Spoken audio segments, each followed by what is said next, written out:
बे जारिमिनारि सान मोनसे तामुलपुरनि थाखाय आरो गोबाव समनि मोनसे सिमांमोन बियो।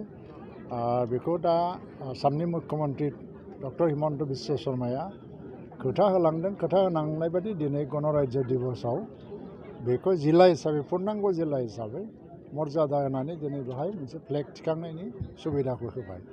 दा बेवहाय आङो गिबि सासे माने गोदान जिल्लानि गिबि खेब माने जिखि गणराज्य दिबस पालन बेवहाय मिनिस्टार हिसाबै थानो मोननानै जोबोद गोजोननाय मोनदों।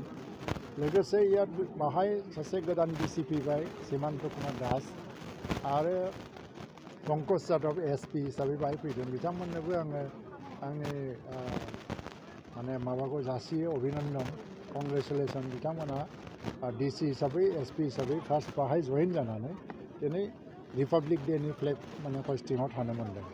थ' तामुलपुरा जिल्ला हिसाबै जौगालांगोन। बावहाय अलरेडि गोबां लामा आरो दालां फोसावबाय चिफ मिनिस्टारा आरो मेडिकेल कलेजआथ' अलरेडि दङ। थ' गासै आसामनि गेजेरावनो तामुलपुर जिल्लाया मोनसे आदर्श जिल्ला हिसाबै जोङो बेखौ दानो हानांगौ। बावहाय गोबां गुबुन गुबुन हारिनि मानसिफोर थायो। थ' मोनसे जिल्लाया आदर्श जिल्ला जानो हानाया जाहैबाय मा गासैबो बिथिंनि थासारिया बेवहाय थिग थानांगौ। मोनसे जाबाय बेफार बानिज्य, बेफार फालांगि खालामनायनि थासारियाबो थिग थानांगोन। थ' मानसिफ्रा निरापद जानांगोन, सिकिउरिटि मोननांगोन। मोनसे जाबाय जोंनि सोलोंथाइ बिथिङाव जों जौगानो हानांगौ, सब दिगे जौगानांगोन। मेडिकेल कलेज जादों, मोजां जुदि सिकित्सा होनो हायोबा गासैबो जिल्लानि गुबुन जिल्लानि मानसिफ्राबो बेवहाय सिकित्सा लानो फैगोन।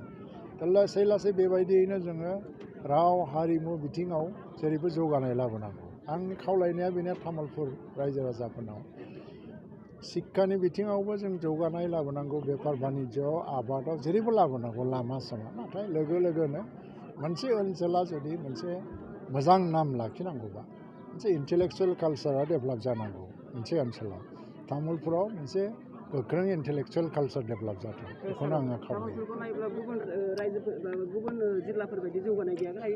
बे जौगानायनि लामाया दा जागायबाय, खारन जिल्ला बानायदों जेला बे गोख्रैनो जौगालांबाय थासिगोन।